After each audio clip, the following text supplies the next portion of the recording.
Hey everybody, this is the sports instigator Rich Winter, and behind me I'm watching Germany versus Algeria, and I'll tell you what, it looks like Germany's going to move through into the quarterfinals. Now, some interesting news today, and I found it quite intriguing that all of this stuff going on between Brooklyn and the Milwaukee Bucks. Now, it seems really odd, and I know everybody's heard the story, but apparently Jason Kidd walked into the Nets front office and asked for more power. Essentially, he wanted to be moved up into the GM status above Billy King.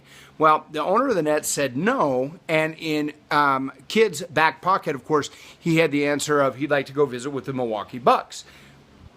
Seems kind of interesting. Well, anyway, a guy named Lasry is the former financial advisor for Jason Kidd, and he's also now a co-owner for the Milwaukee Bucks. So in and of itself, that doesn't seem too strange to me. The debate that I want to pose today and talk a little bit about is who won?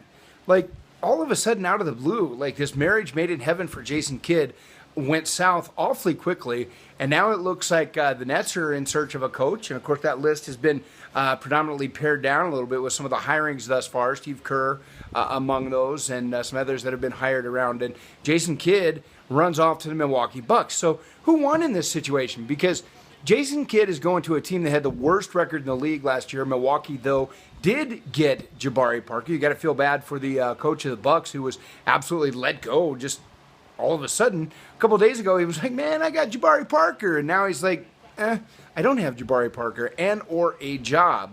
So the thing is I'm not really sure who won or if there's a clear winner in this debate.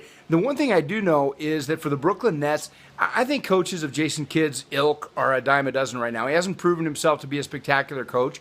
And for the Nets to get 2 second-round draft picks, it's not much. This is an aged franchise that really penciled themselves in for a couple of seasons, a big run with Paul Pierce and Kevin Garnett. It didn't happen last year. A lot of injuries, a lot of inconsistency. But I think the 2 second-round picks give them a little bit of maneuverability. Did Jason Kidd win, though? Was the writing on the wall? Because it looks to me like Brooklyn is an extremely old team. I just don't see that team, being good enough to get back and maybe win an Eastern Conference Finals, unless, of course, the Miami Heat implode and blow themselves up. So I think it's a win-win situation for everybody. I don't think that the Nets front office really cared for Jason Kidd to walk in and demand to be front office material along with the head coach.